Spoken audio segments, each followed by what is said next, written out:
Alors, si maintenant vous Mazal Tov, on reprend le Kollel, Bezrat Hashem. Donc on va commencer naturellement par Rosh Hashanah. On va revenir sur les chutes de Rosh Hashanah. On va essayer d'aller un peu vite, comme ça on aura le temps. Chaque année on essaye, mais des fois on a un peu de mal. On va faire Rosh Hashanah Kippour et Sukkot, Bezrat Hashem, en temps voulu. Surtout Sukkot en général, où on est un peu en retard. Et comme ça on avance là-dessus. Donc, je crois pas. Je crois pas. Donc, n'oubliez pas, c'est les shiurim de ramener le Mishabura Vav, le 6. Et c'est pas grave, je crois pas qu'il y ait Binyamin. Je crois pas qu'il y ait, j'avais déjà cherché une fois. Le Vav d'Afka, je crois qu'il n'y a pas. Peut-être là. On va faire le shiur pour la Refoua Shema de Rivka Bat Rachel. Amen. Alors, Noagim lakum ba'ashmoret lomar slichot v'etachonim merosh chodesh Elul ve'elach ad yom HaKippurim. On a l'habitude de se réveiller à l'aube pour faire les slichot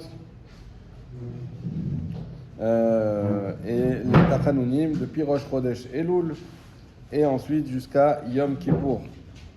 Donc, on en a parlé pendant la halakha du jour, ceux qui suivent un peu. Donc, premièrement, ce qu'on voit d'important, c'est Noagim, c'est que c'est un minag. Donc, c'est pas un chiyuv, c'est pas une obligation. Mais malgré tout, on sait très bien que c'est un minag qui est très apprécié du Klal Israël, puisqu'on sait qu'on arrive dans des jours qui sont décisifs. Et donc, on essaye, Bezrat Hashem, de mettre toutes les chances de notre côté. Et ce sont des jours aussi où Akash Baruch Hu Ameler Bassadeh, vous connaissez cette phrase. On dit qu'Hachem il est dans les champs, donc il est proche de son peuple. Il n'est pas dans son palais, enfermé avec tous les anges, etc. Là, il est à proximité. Et donc, c'est déjà un moment tout simplement de rapprochement avec Hachem. Et les sikhot, c'est ce qui nous permet d'ouvrir notre cœur et de nous rapprocher Hachem. Et à part ça, on a aussi un intérêt assez important, puisque Hachem va nous juger bientôt et va juger toute notre année. Donc, c'est le moment de montrer patte blanche et de faire au mieux, même si, comme on va le voir, on n'est peut-être pas à ce niveau toute l'année, mais c'est un moment où on essaye de montrer ce qu'on souhaite atteindre, ce qu'on veut, là où on veut arriver, et donc on fait l'effort d'essayer de faire un peu mieux que d'habitude, tout simplement. Uminag ben Ashkenaz eno ken ela merosh chodesh ve'elach matrin itkoa achar tfilah shacharit. Par contre, les Ashkenazim, eux, n'ont pas cette habitude-là. Mais par contre, depuis Rosh Chodesh, effectivement, eux aussi marquent l'arrivée de Rosh Chodesh Elul, mais d'une autre manière, c'est avec les sonneries du shofar à Shacharit. Sans slichot. Hein? Sans slichot. Plus le shofar. C'est une des exceptions où il est plus simple d'être Ashkenaz que Séfarad. On peut faire une conversion pour devenir Ashkenaz. Tu peux pour un mois. Faut voir si tu acceptes. C'est un peu difficile. Veyesh mekomot shedokim gam ken be'arvit, et il y en a qui ont même l'habitude de sonner le shofar à arvit. Moi j'ai jamais vu, mais c'est un minag qui existe de sonner même du shofar à arvit. Veomdim, hein? Le soir. Non, c'est quand ils font le matin à Arvit, Veomdim be'ashmoret lomar selichot be'yom rishon shlifnei rosh Hashanah. Et par contre ils font les slichot très tôt le matin, donc à l'aube, à partir du dimanche qui est avant Rosh Hashanah. Donc là, cette année, Rosh Hashanah tombe Shabbat et dimanche. Donc c'est le dimanche d'avant, une semaine d'avant, ils commencent à faire les sikhot. Et ils continuent évidemment pendant le Yemim Noraim. On parle des Ashkenazim. Ashkenazim. Vimchal Rosh Chodesh Hashanah Sheni Shlishi Adintrim Yom Rishon Shavua chez les Fanav. Et si Rosh Hashanah il tombe lundi ou mardi, donc ça veut dire qu'il n'y aura que 2 ou 3 jours s'il commence dimanche les sikhot. Alors il commence le dimanche encore d'avant pour avoir quand même au moins une semaine de sikhot. si je ne me trompe pas, il en faut au moins 4 jours. C'est au moins la majorité de la semaine. Ok. Ve'avel asur latzet mi beto kedei likanes levet hakneset shmoa sikhot. Et une personne qui est endeuillée, vous savez qu'un endeuillé en principe ne doit pas sortir de chez lui. C'est le minyan qui va chez lui, pas lui qui va au minyan.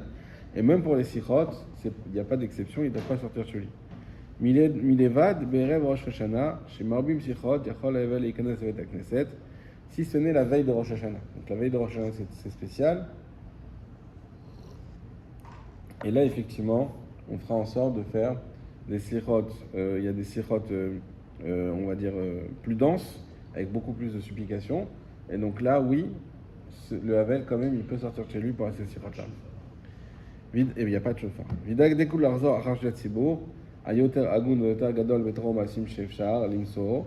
Et il faudra faire en sorte de trouver le meilleur ministre officiant possible, que ce soit en termes de Torah, de bonnes actions, Sheikh Palel Sichot Vim qui va faire les sichot pendant pendant tout ce mois, également pendant les Yamim Noraim. Ce qu'on appelle les Yamim Noraim, je vous le rappelle, c'est depuis Rosh Hashanah jusqu'à Yom Kippour inclus. Mais chez Ben Shoshim Shana, il faut aussi qu'il ait 30 ans minimum. Gam Sheyem Nasoui, également qu'il soit marié. 30 ans, c'est l'âge où on considère que tu commences à être un peu posé dans ta tête. Également qu'il soit marié pour pas avoir de mauvaises pensées, tout ça, parce qu'il est déjà marié. Miukol Israël Ksherim M. Cependant, il faut savoir que tout ça, ce ne sont que des conditions non obligatoires, des conditions c'est mieux de faire comme ça, voilà. Mais de manière générale, tout Israël, chaque homme juif est kasher pour être chazan, même au sichot, même par le Yamin Noraim. Rak sheyemeru selakal. Attention, la seule condition vraiment obligatoire, c'est qu'il soit voulu du kal. Il ne faut pas qu'il y ait quelqu'un qui force la chazanout en montant comme ça alors qu'on ne veut pas et qu'il n'a pas été invité à le faire et qu'il veut un petit peu prendre les choses comme ça, c'est interdit. Comme la Hamida Comme la Hamida Non. Comme le Gérard Thibault quand tu fais la tefila. Oui. Si quelqu'un a un problème avec la personne, voilà. Oui, Voilà, il il faut qu'il soit désigné.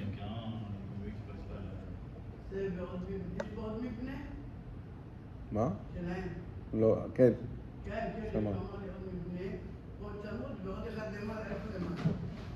למעלה זה משמה. כן. J'ai eu un Shabbat, j'étais à l'hôpital, j'ai eu là-bas, et j'en avais un, je voulais tout prendre. Quand est arrivé le kit où j'ai envie de faire le faire, j'ai dit non, je fais aussi, on règle le problème.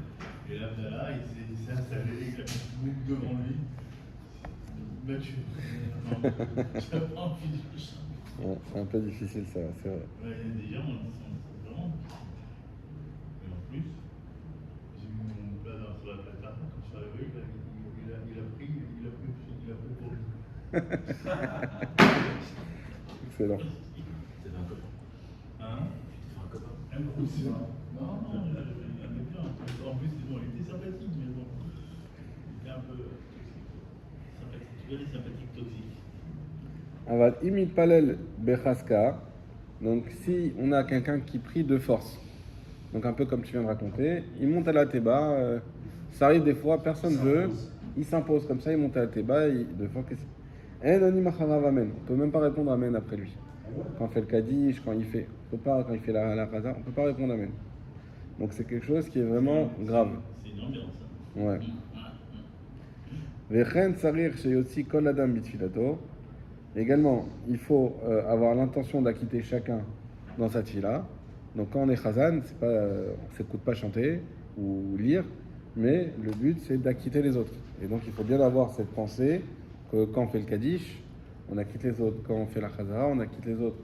Quand on fait des brachot, ça peut être pour le halel ou des fois ou des choses comme ça, on acquitte les autres. Vimiyelo sonné ou mechaven shelotzio.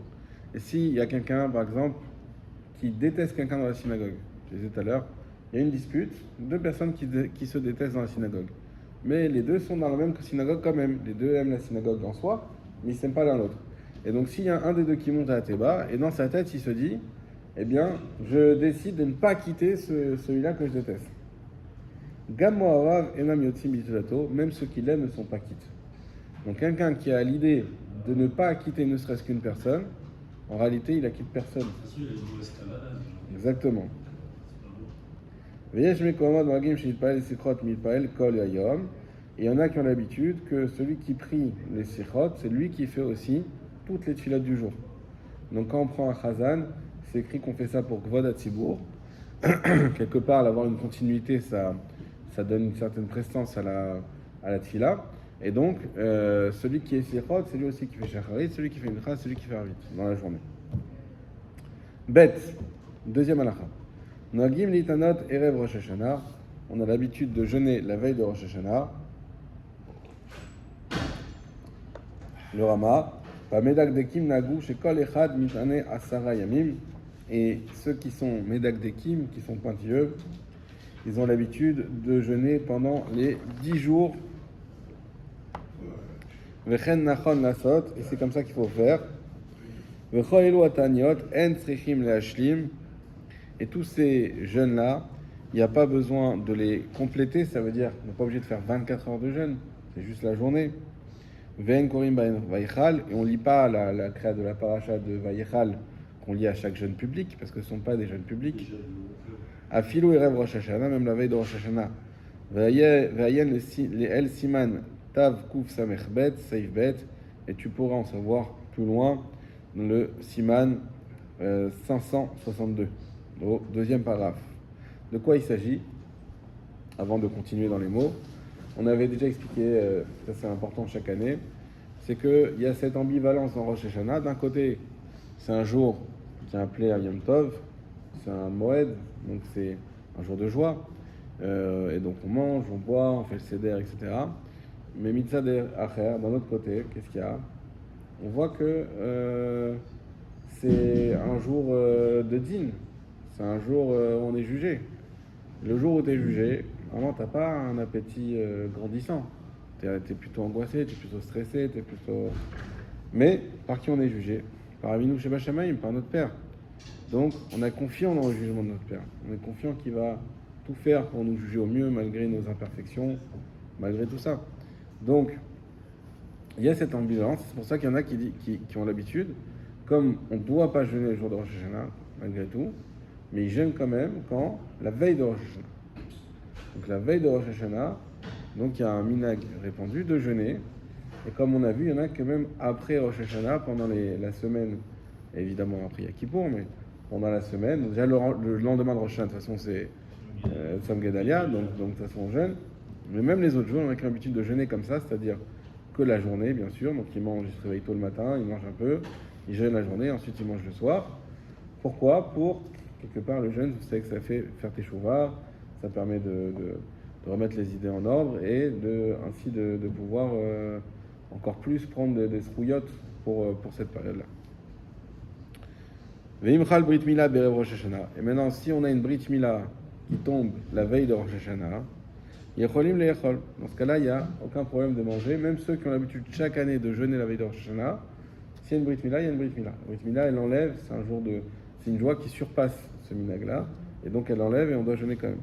Verabim noagim lechol berev Rosh Hashanah, kodem alot hashachar. Il y en a beaucoup qui ont l'habitude de manger la veille de Rosh Hashanah avant le lever du jour, comme je vous l'ai dit. Avant le lever du jour, on se réveille tôt, on mange, et ensuite on fait le jeûne.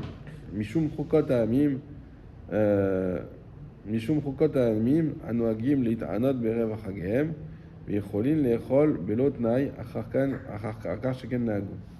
À cause de Chukot Hagoyim. C'est quoi Chukot Hagoyim? Ça, c'est un principe que vous avez souvent entendre. Dès lors que on a une habitude qui est prise par les peuples, par les Goyim, alors même si c'est une habitude des fois qui peut venir un peu de chez nous, où on a quelque chose qui ressemble, qui est antérieur à cette habitude, on n'aime pas garder ces habitudes-là. On n'aime pas. Comme vous avez déjà dû entendre qu'à Shavuot, par exemple, on a l'habitude de mettre des fleurs, mais on ne met pas des arbres. Pourquoi? Parce qu'on sait que les goïms, ils font que les arbres, ils font leur fête avec les arbres, ils font un peu d'avodah zara, comme le sapin de Noël, etc. Donc on n'aime pas mettre des arbres dans les synagogues. Des fleurs, oui, mais pas les arbres. On va le voir, il y a aussi le minhag des caparottes, on va y venir, avec les poulets, pas avec les poulets. Il y en a qui ne voulaient pas faire avec les poulets. Pourquoi? Parce qu'ils disent non, parce que ça ressemble à Chokot Hagoïm, qu'ils font leur Avodah Zara sur des animaux comme ça. Et ça ressemble, et même sinon on a un minag, mais quand même on ne veut pas faire comme eux. Alors pourquoi on dit ça? Parce qu'ils disent maintenant, comme les Goïm, alors peut-être à une certaine époque, eux avaient l'habitude de jeûner la veille de leur fête. Donc ils ont dit, si on jeûne complètement un jeûne de 24 heures, alors quelque part ça va ressembler au Chokot Hagoïm, et donc on préfère faire un jeûne uniquement de la journée pour pas ressembler à ce qu'ils font les Goïm. Pourtant, nos minagim, ils sont antérieurs à ceux des goyim. Même, même s'ils sont antérieurs, mais malgré tout, à partir du moment où quelque part le minagogue il vient gâcher les choses. Après ça ressemble, et il y a toujours, on va en reparler aussi, mais pendant Kippour, on se prosterne. Alors, normalement on se prosterne par terre, et comme ça le minag, on a gardé en Afrique du Nord de se prosterner par terre. Mais il y a toujours des gens qui réagissent. Et on comprend. On dit, mais quoi, on n'est pas des musulmans, pourquoi on se prosterne par terre comme ça? Oui, mais à la base, c'est nous, au Beth Amikdash, on se prosternait par terre. Donc c'est pas eux qui ont inventé quoi que ce soit. Mais comme ils ont pris maintenant, alors on peut continuer à le faire parce que c'est pas de la Avodah Zara, c'est très bien. Donc ça ressemble pas de la Avodah Zara. Mais malgré tout, ça nous choque un peu, ça nous fait bizarre de devoir faire ça.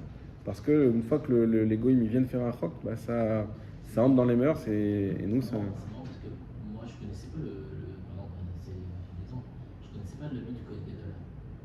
Quand je l'ai vu la première fois la mythe du Kohen Gadol, ma référence à moi c'était l'habit des prêtres chrétiens. Et donc j'étais choqué de voir ça. Je me dis mince, ils ont les mêmes habits que les prêtres chrétiens. Ma référence était inversée. Parce que j'ai pas grandi avec ça, quoi. Donc je connaissais pas les habits, tout ça, j'ai appris. Exactement. Ma référence c'était ça. Ouais. Non. C'est ça, exactement. Ok. Et une personne donc, qui a pris l'habitude chaque année de jeûner la veille de Rosh Hashanah et de manger avant le lever du soleil, alors il peut manger sans faire de tnaï, de condition. Vous savez que dans les jeûnes habituels, le 17 Tammuz, le 10 Tevet, etc., c'est des jeûnes où on jeûne que la journée, pas la nuit.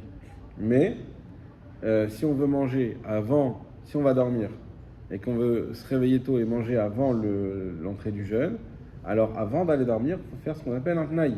Parce que normalement, quand tu vas dormir, c'est pas pour te réveiller. Donc a priori, si tu vas dormir, c'est que implicitement tu commences le jeûne à ce moment-là, au moment où tu dors. Donc même tu te réveilles en pleine nuit, tu as fait un cauchemar, mais c'est fini, tu es dans le jeûne. Ah mais c'est pas l'heure du jeûne encore. Et c'est pas grave, parce que tu as été dormir, donc on considère que tu as pris sur toi le jeûne. Sauf si tu as fait avant de dormir un tnaï. Tu as dit non, je ne prends pas sur moi le jeûne en allant dormir, et je ne prendrai qu'à l'heure où il commence. Ça, c'est pas obligatoire si on a l'habitude de faire à chaque fois ça. Vu qu'on fait à chaque fois ça, donc on sait que on prend sur nous, on a l'habitude de se réveiller plus tôt et de manger avant, donc il n'y a pas besoin de faire le tnaï. Gimel, en oflim al penehem be'erev Rosh Hashanah bitfila af al pi shenoflim al penehem be'ashmoret sedichot. Donc on ne fait pas les tachanounim la veille de Rosh Hashanah dans la tfila, même si on le fait avant le lever du jour dans les sichot. Ve'en tokim be'erev Rosh Hashanah, et on ne sonne pas du shofar la veille de Rosh Hashanah. Pourquoi? On ne fait pas déjà de base. On ne fait pas les tachanim parce que c'est la veille d'un jour de fête, on ne fait pas les tachanim non plus. Et concernant le shofar, parce que le Mishnah Berurah nous l'explique, il faut faire la différence. Tromper le Satan. Alors c'est pas pour tromper le Satan cette fois-ci, pour tromper le Satan, c'est pour ça qu'on sonne. On sonne tous les jours pour tromper le Satan. Voilà, il faut faire une différence avec les sonneries qu'on fait tous les jours, qui sont importantes certes, qui sont bien, mais qui sont juste un minag. Et par contre, à Rosh Hashanah, on n'est plus du tout dans la même dimension. On est dans une mitzvah de la Torah. À partir du moment où on est dans une mitzvah de la Torah, mitzvah d'Oraita, il n'y a plus cette idée de dire il faut faire attention à que les gens comprennent bien qu'on n'est pas dans la légèreté des sonneries du shofar qu'on fait pendant le mois d'Elul. Et donc on fait une pause. On fait une pause pour marquer attention. Jusque-là, c'était l'habitude, le minag des sonneries du shofar. Mais là, on rentre dans l'obligation de Oraïta d'écouter le shofar. Et c'est autrement plus important, il faut faire très attention, etc. Donc c'est pour ça qu'on marque cette pause la veille de Rosh Hashanah.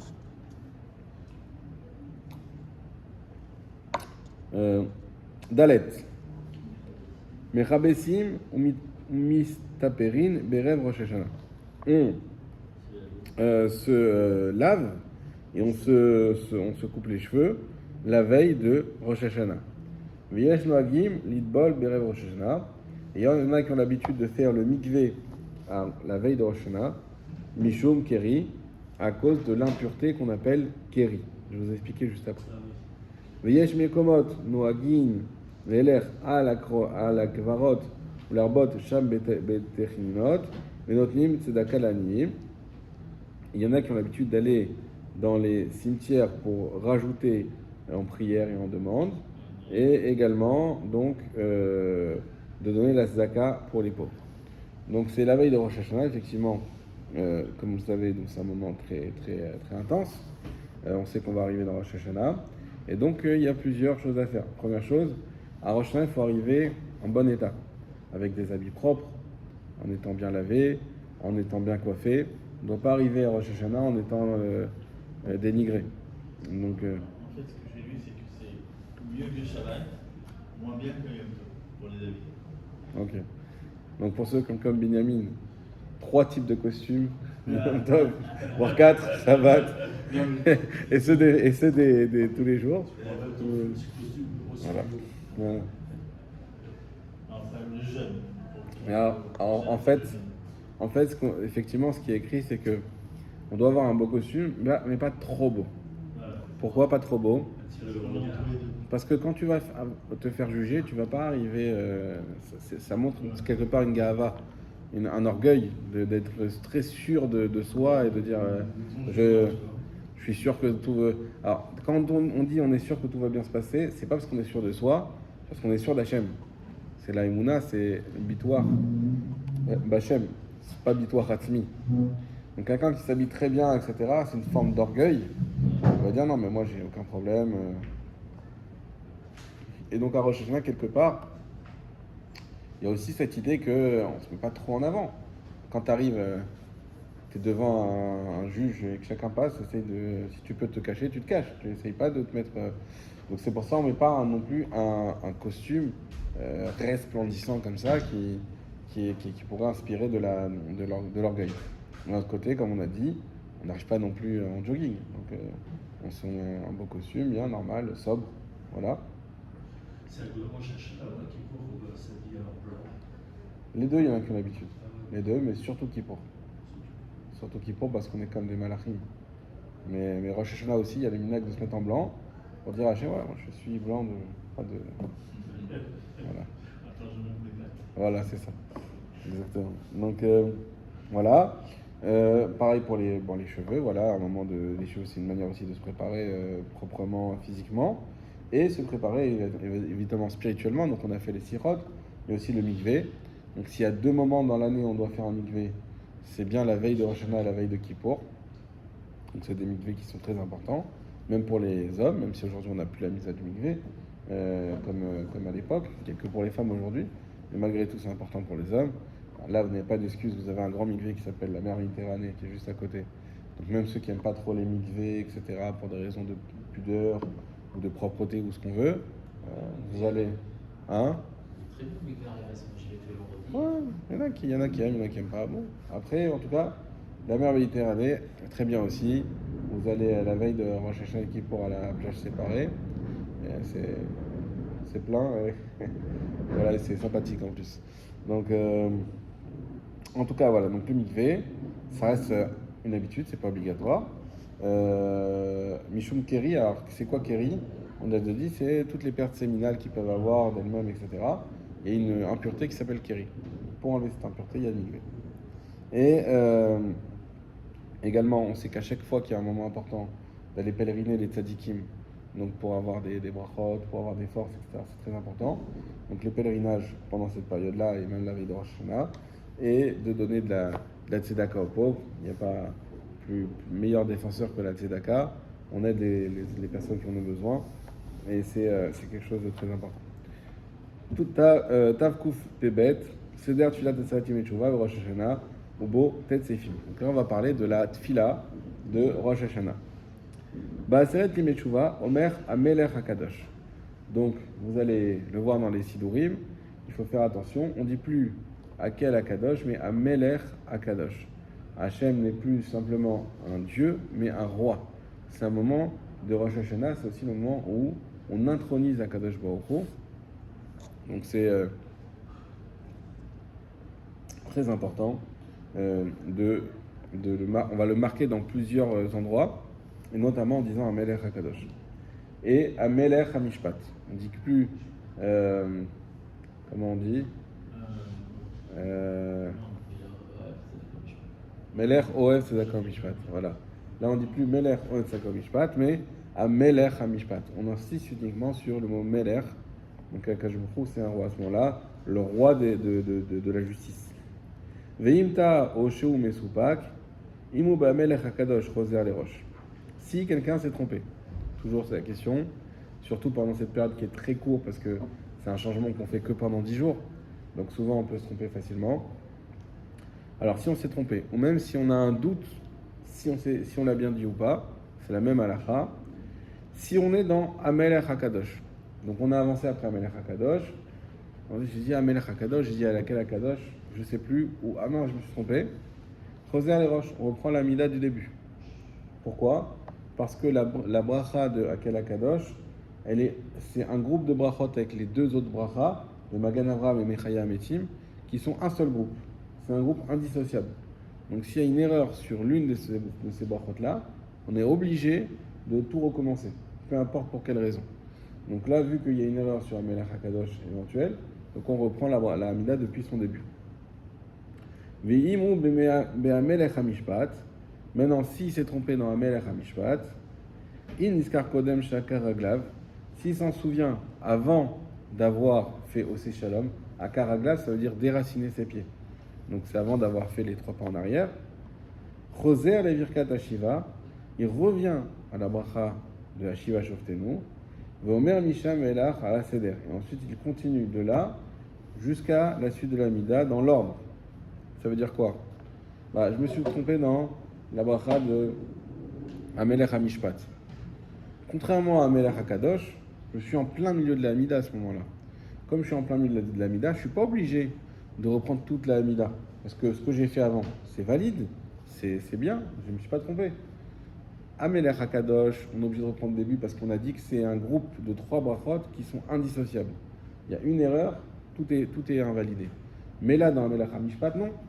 Il y a une erreur, c'est juste ça qui est invalidé, mais aussi la suite. Aussi la suite parce qu'on est obligé de faire la Mida dans l'ordre. Donc qu'est-ce qu'on fait ? On reprend à cet endroit-là et on continue, on refait malheureusement. On a fait des brachot levadalot, c'est comme ça.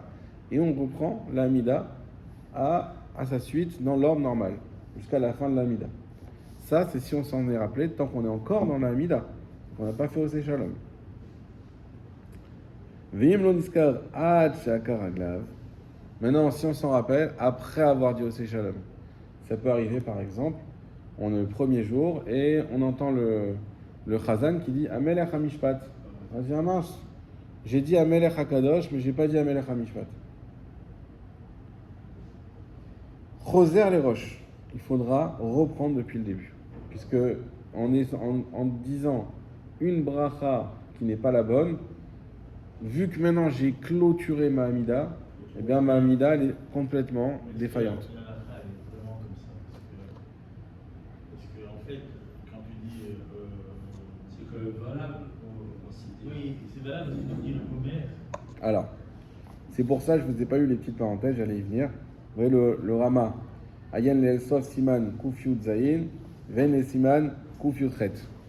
Ce sont 2 références que le Rama y fait. Ce sont les références au halachot qui concernent le changement de prière. D'accord ? Que je me souvienne.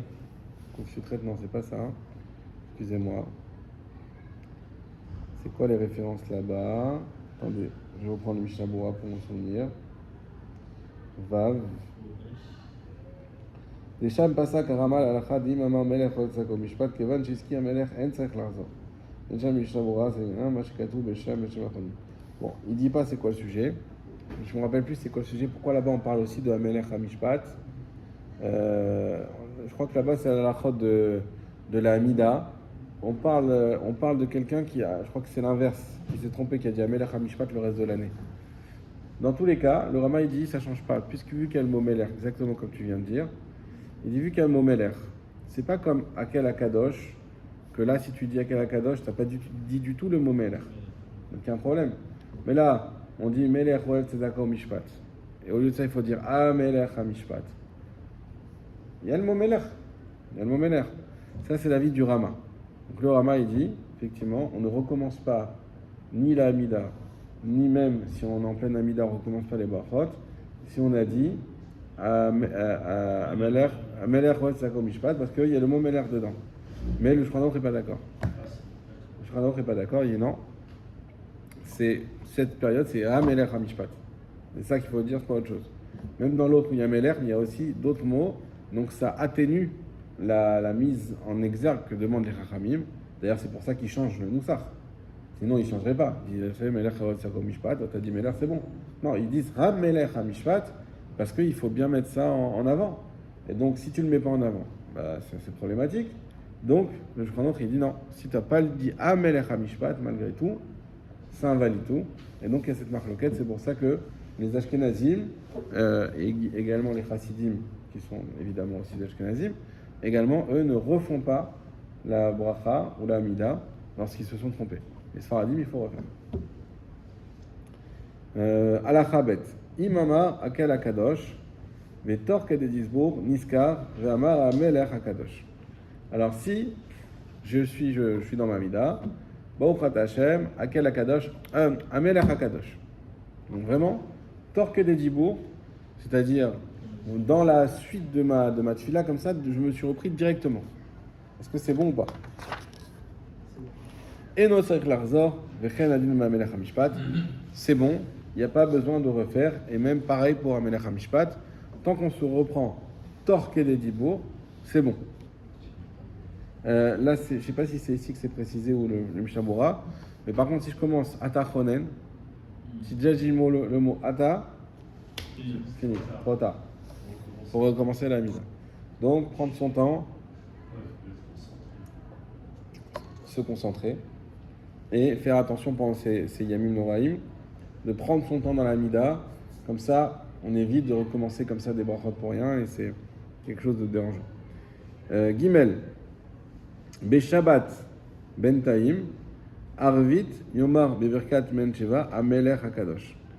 Le Shabbat qui est au milieu, donc qui est pendant les Yamim Noraim, qui est au milieu de Rosh Hashanah et Kippour, eh bien dans Arvit, on dira la bracha Amelech Hakadosh. Dans la petite Chazara qu'on fait à Arvit de Shabbat. Là-bas aussi, on dit Yakel Akadosh, j'ai écrit, on dit Amelech Akadosh. Vehu Adin Imchal Rosh Hashanah Beshabbat, et ce sera la même chose comme cette année, tout Rosh Hashanah Shabbat.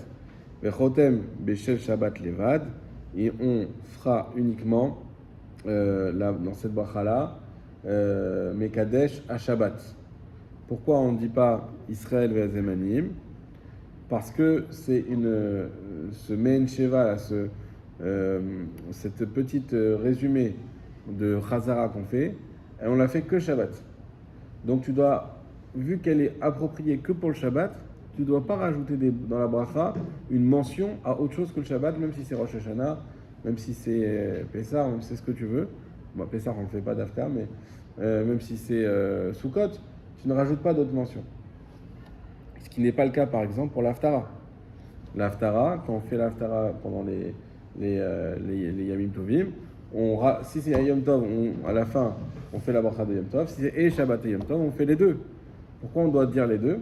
Parce que l'Haftara, quoi qu'il, il faut la faire pour Yom Tov. Donc, il faut dans la bracha mentionner Yom Tov. Mais là, vu que c'est un passage qu'on ne fait que Shabbat et pas les Yamim Tovim, donc on ne mentionne pas dans la bracha de la fin les Yamim Tovim. Vechen Keshechal Yom Kippour Beshabbat. Et également, lorsque Yom Kippour tombe Shabbat, pareil, on fait ce petit passage en disant Amelech Hakadosh. Dalet. Yesh noagim litpael b'Rosh Hashanah v'Yom Kippurim bichya u'tzrichim em liskof besof abrachot Il y en a qui ont l'habitude, pendant toute la Hamida de Rosh Hashanah et de Kippour, de se prosterner. Et donc, à chaque fin de brachot, vous savez que nous, on se prosterne normalement que 4 fois. Donc, c'est dans les 2 Baruchata de la première bracha de la Hamida, et dans Modim, au début de Modim, et à Baruchata de Modim. Il ne faut pas se prosterner plus. Pourquoi ? Parce que rajouter de se prosterner, quelque part, c'est dénigrer les fois où c'est obligatoire. Donc, on ne doit pas rajouter. Mais Rosh Hashanah et Kippour, comme encore une fois, c'est des jours très spéciaux, on essaye de rajouter, etc. Là-dessus, on a le droit de rajouter et donc de se prosterner à toutes les brachot, ceux qui ont ce minhag. Imlo amar zochenu michamocha en marzirin oto. Alors vous vous rappelez que pendant cette période-là, on rajoute des phrases zochenu lechaim, michamocha, etc. Toutes ces phrases, il y en a 2 qu'on rajoute dans les brachot du début et 2 à la fin. D'accord ? Si on a oublié ces brachot-là, ces mentions, alors il n'y a pas besoin de recommencer. C'est pas quelque chose qui invalide la Hamida. C'est pas comme un Melech HaKadosh ou un Melech HaMishpat. Donc, si on a oublié, on peut continuer à faire notre Hamida, et on peut, même si on a fini la Hamida, pas besoin de recommencer la Hamida pour ces mentions-là. Il faut savoir qu'on peut toujours les rattraper. Les 2 premières, on peut les rattraper d'abord dans Shema Kolenu. Dans Shema Kolenu, c'est un endroit où on peut rajouter des prières personnelles, donc on peut les rajouter. Et les 2 dernières, voire les 2 premières, si on n'a pas rattrapé dans Shema Kolenu, on peut les rattraper à la fin de la Hamida, avant les Yule Ratzon. Là, on peut faire toutes les demandes qu'on veut. Donc, on peut rajouter les 4 phrases, si on ne les a pas dites. Et ensuite, on fait Oseh Shalom. Le Rama nous dit Avafilu lo akar raglav adain rak shtitiem ota bracha. Et même si il n'a pas terminé la Hamida, à partir du moment où il a fini la bracha. Ça veut dire que, par exemple, il y a le Zochenu Lechaim qu'on fait avant Magan Avraham. Si on n'arrivait pas au Khatachem Magan Avraham, il va dire ah non, j'ai pas dit Zochenu Lechaim. Alors même, on est juste après, pardon. Malgré tout, on ne doit pas reprendre la Hamida. On ne doit pas reprendre quoi que ce soit. Ça y est, on a dit Baruch Hashem, c'est fini. On ne doit pas dire le nom d'Hachem, sinon c'est en vain pour rien, parce que c'est pas obligatoire. Donc dans tous les cas, on ne reprendra pas. Vewadin, Imloama Urtov, ou Sefer, Nami Dinachi. Et c'est pareil, s'il a dit Urtov ou Sefer, c'est les 2 phrases ensuite de la fin de l'Amida, que dans tous les cas, on ne reprend pas. Omer Batfila Vatitel Nanu et Yom Azikaranazé. Celui qui a dit dans la Tfila, Vatitel Nanu, qu'Hachem nous a donné, et Yom Azikaranazé, ce jour, un nombre de souvenirs, Veno Maski Rosh Chodesh, et on ne mentionne pas Rosh Chodesh. Rosh Hashanah, c'est Rosh Chodesh, évidemment. D'accord, on est d'accord. Donc Rosh Hashanah, c'est Rosh Chodesh. Et donc, on pourrait croire qu'il faudrait mentionner Rosh Chodesh. Justement, j'ai une question. C'est que chaque fois que je me pose, tous les ans, je me pose la même question. C'est par rapport au Berkat Amazon. Quand c'est Rosh Hashanah, on ne fait pas Rosh Chodesh. On ne fait pas Rosh Chodesh. On ne fait pas. Pourtant, c'est Rosh Chodesh. Nahon. C'est vrai que c'est Rosh Chodesh. Mais quelque part, le fait que ça soit Rosh Chodesh, c'est un événement tellement moins important que le fait que ce soit aussi Rosh Hashanah, que l'événement de Rosh Hashanah, il prend le pas sur Rosh Chodesh. Et donc on ne mentionne plus du tout Rosh Chodesh, qui est plus du tout d'actualité, même si c'est vrai que c'est un Rosh Chodesh, mais c'est pas un Rosh Chodesh comme les autres. C'est Rosh Hashanah. Et Rosh Hashanah, quand tu dis que c'est la nouvelle année, c'est inclus dedans que c'est Rosh Chodesh, évidemment. Mais pas besoin de faire une mention spéciale. Rosh Hashanah, c'est le premier mois, c'est spécial. C'est le premier jour du mois. Mais ça reste quand même Rosh Chodesh, entre guillemets, parce que la preuve, on fait Birkat Alevana. Oui, ça reste le premier Tishri. Tout à fait. Imchal Bechol. Si Rosh Hashanah tombe un jour de Chol, Omer Yom Teruah Mikra Kodesh. On dit jour de sonnerie Mikra Kodesh qui est appelé Kodesh. Vimchal Beshabbat, comme cette année pour le premier jour de Rosh Hashanah, Omer Zichron Teruah. On dit en souvenir de la Teruah. Puisqu'on ne pourra pas sonner. Ça aussi, c'est quelque chose qui est très difficile à comprendre. Comment on annule une halakha de la Torah, qui en plus, surtout que cette année, c'est le premier jour en plus. Donc c'est vraiment Pourtant, j'aurais pu l'essence on va dire, de la mitzvah de la Torah, donc qui tombe pendant Rosh Hashanah, et de peur qu'il y en a un qui va porter le chauffard, ou qui va le chercher dans un arbre. C'est pour nos frères de la Galoute. Ah, on pourrait dire c'est pour nos frères de la Galoute, mais tu vois que même en Israël aussi, on ne sonne pas le chauffard. On sonne pas le chauffard. Pourquoi? C'est pour montrer l'importance et la force des Chachamim. Mais tu sais, je vais te dire un truc pour montrer. C'est quoi l'importance de ne pas le sonner le premier jour? Quand tu prends une île comme Djerba, le Djerba, tu peux le porter. C'est une île. Tu peux le porter partout. Donc les gens portaient. Et puis, il y a eu des problèmes. C'est avec des attentats, des trucs. Donc, ils sont venus à Tunis. Mais ils ont continué à porter. Ils ont continué à porter. Il a fallu, je ne sais pas combien de sakalachas de réunions qui comprennent qu'ils ne devaient pas porter. Paraît-il qu'il y a eu la même chose avec beaucoup de Marocains qui habitaient dans les Mélas. Donc c'est des sortes de ghettos au Maroc où il y avait tout le monde porté. Et quand ils sont arrivés en France, ils ne comprenaient pas cette halakha de ne pas porter.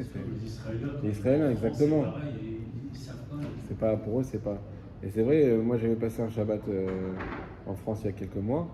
Et c'est vrai que tu oublies. Difficile, hein. C'est difficile parce que c'est quelque chose qui est plus dans. C'est plus dans le monde. Donc, alors qu'en France, on fait attention, toujours regarder quand on a ici, on regarde les C'est petites poches. tout, là, Voilà. c'est fini.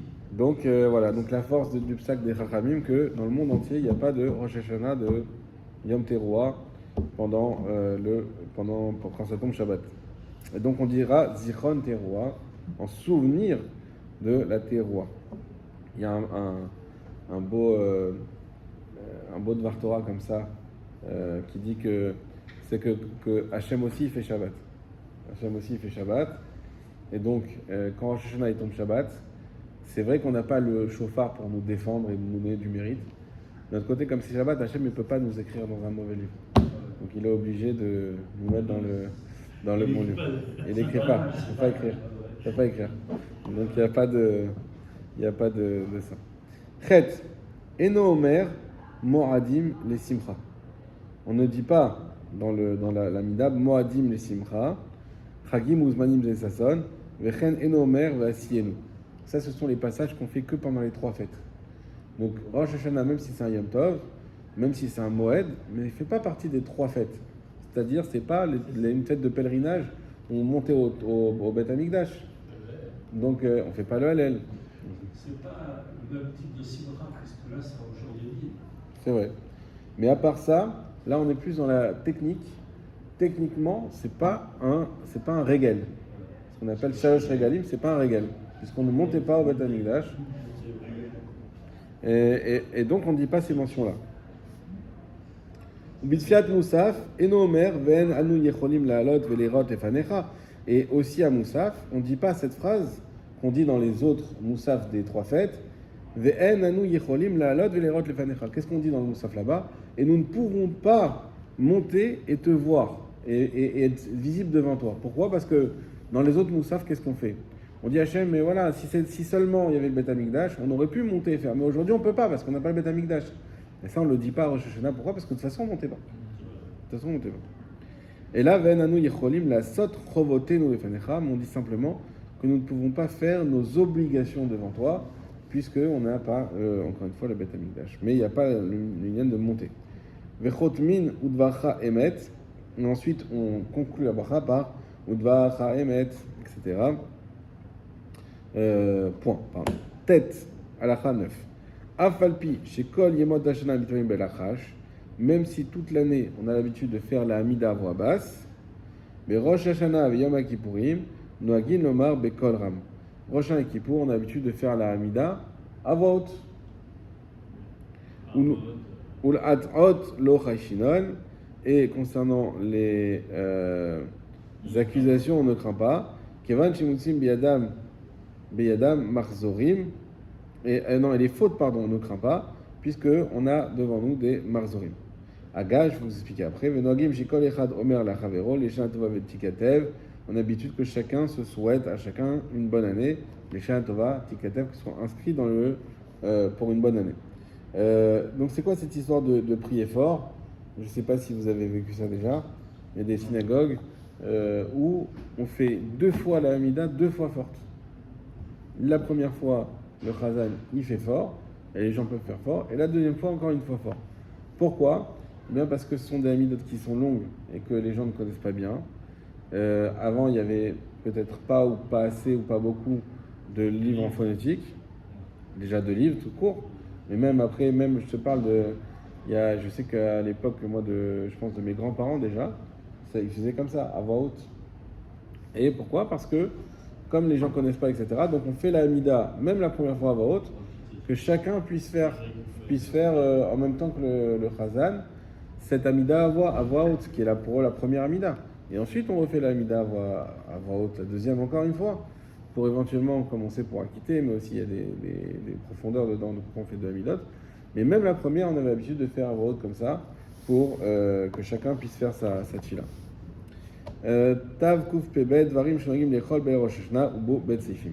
Maintenant, on en vient au plateau de Rosh Hashanah, comment on appelle ça ? Au Seder de Rosh Hashanah. Oui, exactement. Et il y a dedans deux paragraphes. Aleph. Ye Adam Ragil Lechol Be'er Rosh Hashanah Rubia Dainu Tiltan. Une personne doit être habituée à Rosh Hashanah de manger d'abord, premièrement, des sésames, karti, des poireaux, silka, des blettes, tmaré, des dattes, kara, des courges. Pour chez Yochal, roubia, et lorsqu'il mange la roubia, donc les sésames, Yomar, il doit dire Yiratson, que ce soit la volonté, Shirbu Zechiotenu, que il rajoute à nos mérites. Karti, lorsqu'il mange le poireau, il cartou sonnez-nous. Il demande à Hachem d'enlever tous les ennemis qui peuvent être sur notre route. Silka, lorsqu'il mange la blette, istalku oivenu, que tu nous débarrasses de nos ennemis. Tmaré, quand il mange les dattes, itamu sonnez-nous, qui tue nos ennemis. Kara, lorsqu'il mange la courge, Ikara Gezar Dinenu, qui déchire le mauvais décret qu'il pourrait y avoir sur nous, Veikaro Lefanecha Zachriotenu, et que soit appelé devant lui nos mérites. Le Rama il rajoute Viesh Noagim Lechol Tapuach Matok.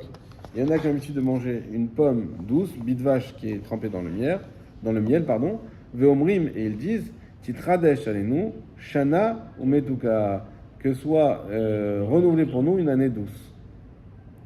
Vechen Noagim, et comme ça on a l'habitude.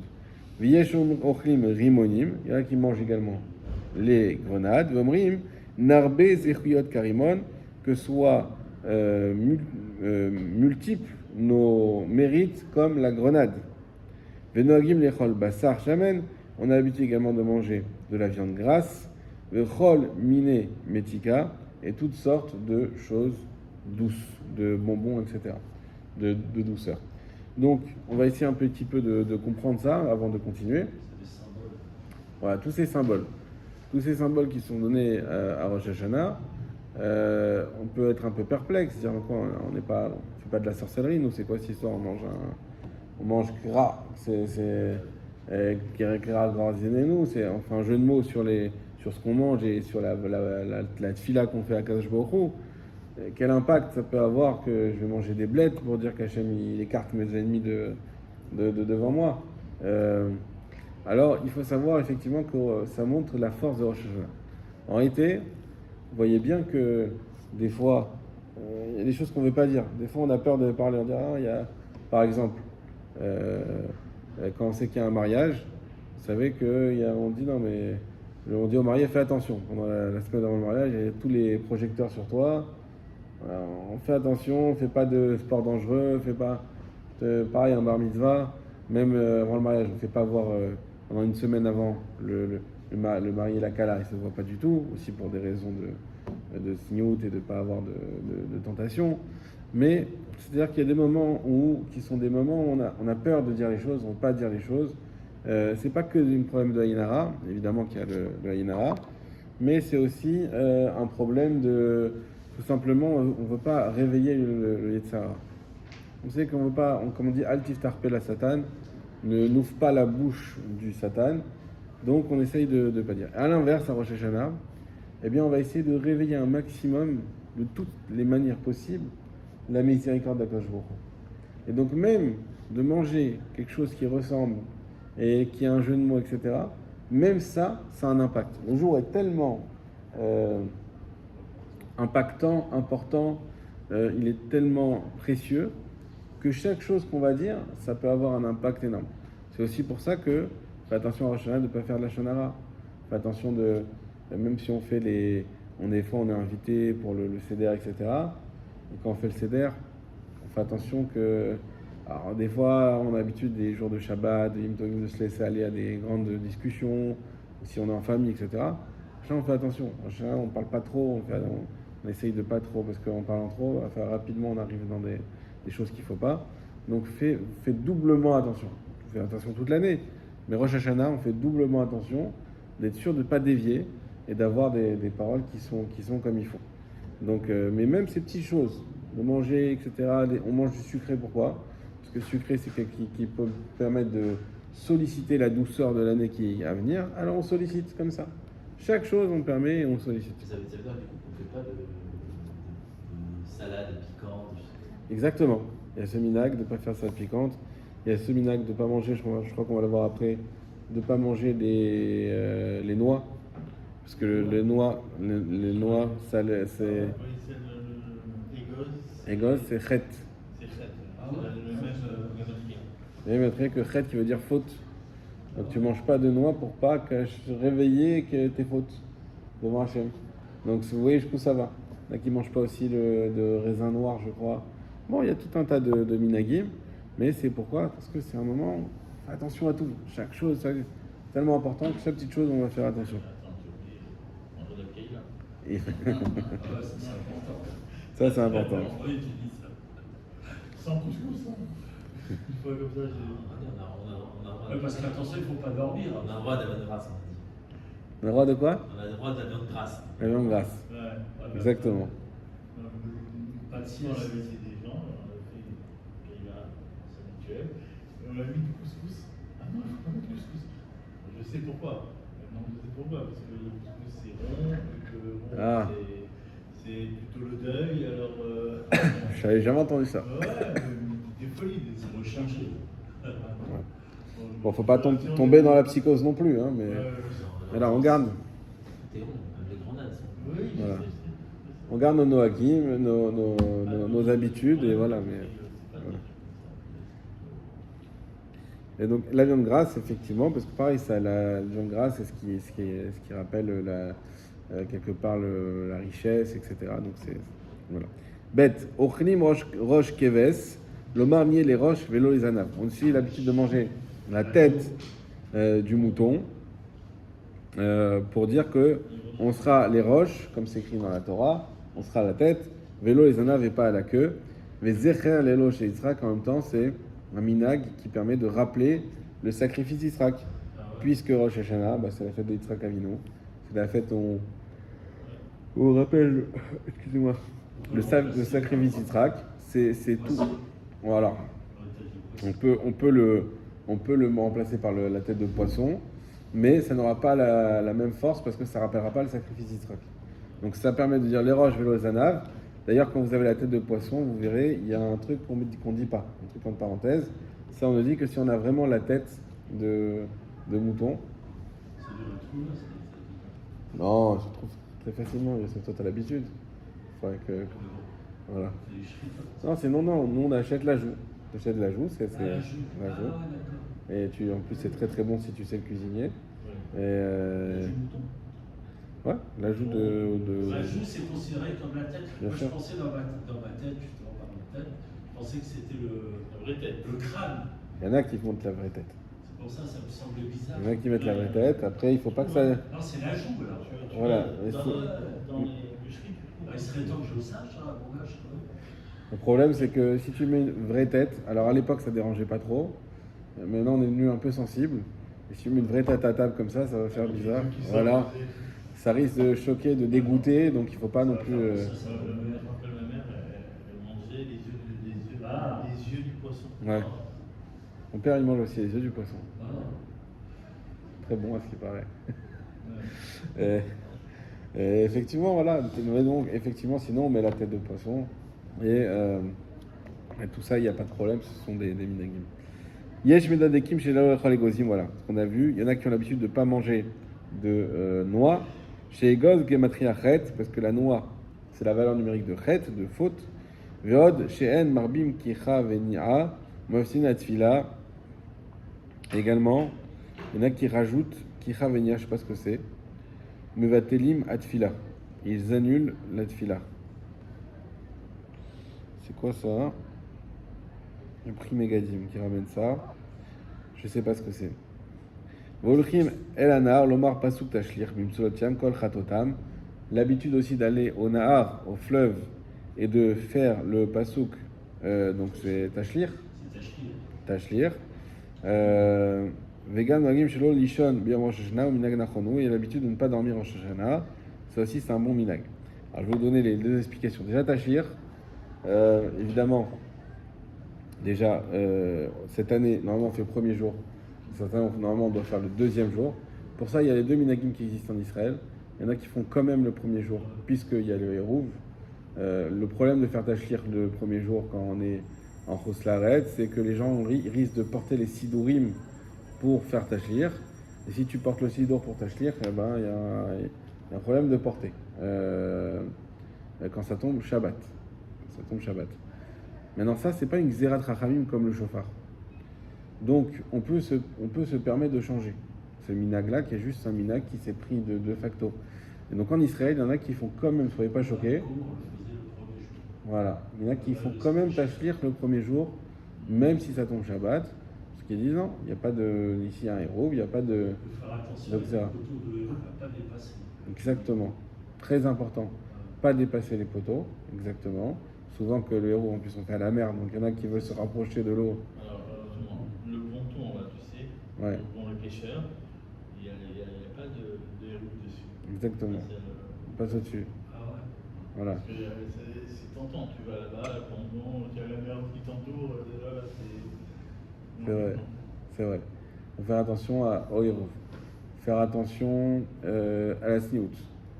Donc, que. Mélange homme-femme, c'est pas Là, dans le livre que je suis en train de lire, il dit que les femmes, peut-être c'est mieux qu'elles n'y aillent pas ou qu'elles aillent entre elles, mais pas Voilà, faut pas que ça fasse un balagan. Voilà, que ça fait un Voilà. balagan. Faut faire attention aussi à pas prendre des cailloux ou du sable parce que c'est moutsé. Ah ouais. Il y en a qui prennent comme ça pour jeter quelque chose. Ah, c'est tashlir. Il y a le. À la base, ça.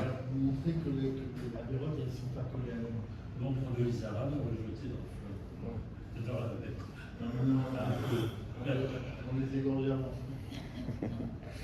Voilà, chacun selon son minag, faut pas changer. mais en tout cas, c'est effectivement. L'essentiel, c'est de dire. Alors, il y a. Les Sfaradim, on a un très long noussar de tashlir, avec beaucoup de. Qui est imprégné de beaucoup de Kabbalah. Maintenant, bon, si c'est trop long, si c'est compliqué, si... il y a 4 phrases, voilà, c'est fini et on a fait ce qu'il fallait. Donc voilà, si on est dans une bonne ambiance, on écoute le Chazal, tout c'est bien. Sinon, on fait les 4 phrases et on est tranquille. Pas besoin d'être, juste on voit l'eau, ça suffit. Pas besoin d'être collé à la mer, pas besoin d'être collé au fleuve, pas besoin d'être collé il y a en France. Hein? Tu sais, dans miel 4 phrases. Voilà, tu l'as en bas. T'es pas obligé de faire le. Parce que moi, c'est mon angoisse. Je mets 4 heures à le lire. T'es pas obligé de faire tout ça. Ah ouais? Ouais. Pas obligé. Maintenant, si bien, s'il y a un Chazan qui le fait à voix haute, t'écoutes et comme ça tu. La vérité, l'an dernier, je me suis fait acquitter parce que chaque année, je pleure ma tête devant le. Non, sinon, les 4 J'arrive pas à lire. Ça tu dis, ça Je tu mets dis. 2 heures. Vraiment, je mets 2 heures. C'est la phrase. Ah, il n'y a pas besoin de s'angoisser. Pas besoin de s'angoisser. On fait le Kaddish après. Je crois que c'est le moment que j'aime le moins dans la nuit. C'est vrai? Ah bon, alors libère-toi, écoute, et lis simplement ça, et garde ton temps pour faire des télim, c'est mieux. Voilà, si c'est pour.